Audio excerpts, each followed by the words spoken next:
जब हमारे सामने बैठते हो, जब हमसे बात करते हो तो कहते हो कि जनाब हम दीन का निज़ाम, आप दीन समझते हैं, हम नहीं समझते, हम तो कौम की खिदमत के लिए आए हैं।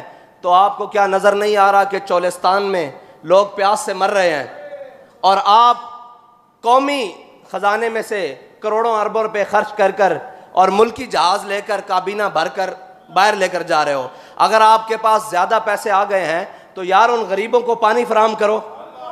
और चोलिस्तान में डेजर्ट रैली के नाम पर अरबों करोड़ों खर्च करने वाले वो अय्याश, जिन्होंने अय्याशी का सामान करने के लिए वहां पर पूरे पूरे खैमे और बस्तियां बसाई जाती हैं, वो कहां गए हैं सारे अय्याश?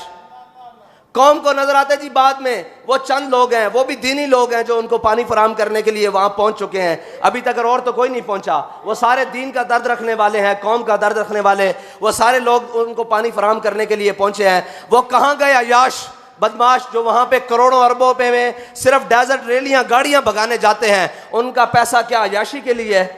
उनका पैसा क्या बदमाशी के लिए है?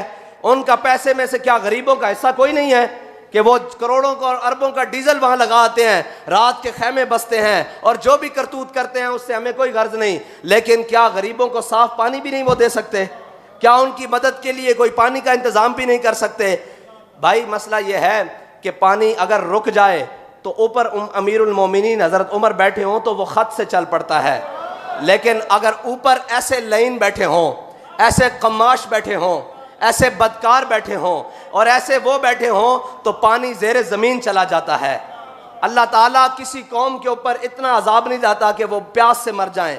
अल्लाह ताला बारिशें बरसा देता है, वो कहीं ना कहीं रहम कर देता है। लेकिन इस कौम जिसने 70 साल से सूद खाया हो, सूद का निज़ाम चलाया हो, अल्लाह और उसके रसूल से दुश्मनी की हो और कुफ़ार से दोस्ती की हो, कुरान में अल्लाह ताला कहता है या अय्युहल्लज़ीना आमनू ला तत्तखिज़ुल यहूद वन नसारा औलिया बाद मौलिया बाद। जब अल्लाह ताला कुरान में वाज़े फरमा दे लेकिन उसके मुकाबले में हम वज़ीर ख़ारजा बनने के बाद पहला दौरा ही अमेरिका का जाना समझें तो फिर हम क्या समझें? इस मुल्क के बागडोर किन के हाथ में है? इस मुल्क का मुस्तकबिल किसके हाथ में है? इस मुल्क के साथ खिलवाड़ करने वाले कौन हैं? वो सारे यही तो हैं जो आप और मेरे सामने फिर रहे हैं। कभी इनका किबला अमेरिका होता है, कभी इनका किबला चाइना होता है, कभी इनका किबला रशिया होता है। इन्होंने बैतुल्लाह को कभी किबला माना ही नहीं, इनके दिलों में कभी ईमान उतरा ही नहीं, इन्होंने कभी रब को रब माना ही नहीं, रसूल को रसूल माना ही नहीं। वरना सूद जैसी लानत जिसने आज मुल्की मईशत को, अच्छा जी सारी बातें करते हैं, वो कहते हैं जी मौलवियों ने कख नहीं छोड़ा। अब मुझे बताओ कि मौलवियों ने 200 रुपए का डॉलर किया है?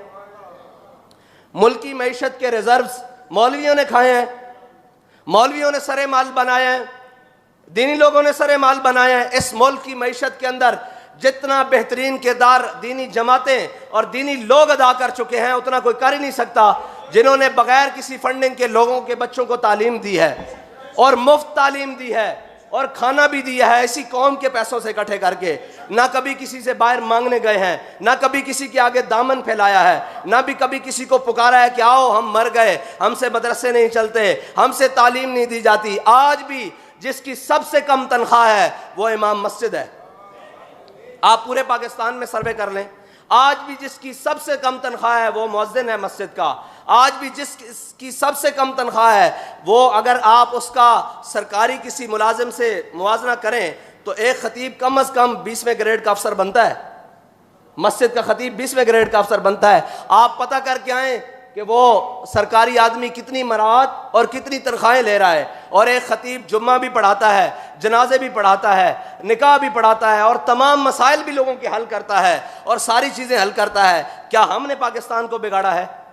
आज कहाँ गए वो जो कहते थे जनाब मईशत के लिए मईशत मईशत? आपने पाकिस्तान को उस मकाम पर लाकर खड़ा कर दिया है कि आप इसके अंदर अगर कोई बेहतरी ला सकता है तो वो अल्लाह और उसके रसूल का निज़ाम ला सकता है और वो सूद से निजात के बाद आ सकती है।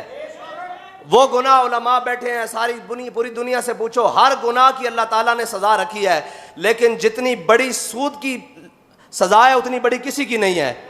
अल्लाह ताला ने सारे गुनाहों के बारे में तफसील दी, लेकिन फरमाया सूद खाने वाला भी, देने वाला भी, लिखने वाला भी, मुआवनत करने वाला भी, इसमें किसी हालत से कोई शरीक हो गया वो भी मरदूद है।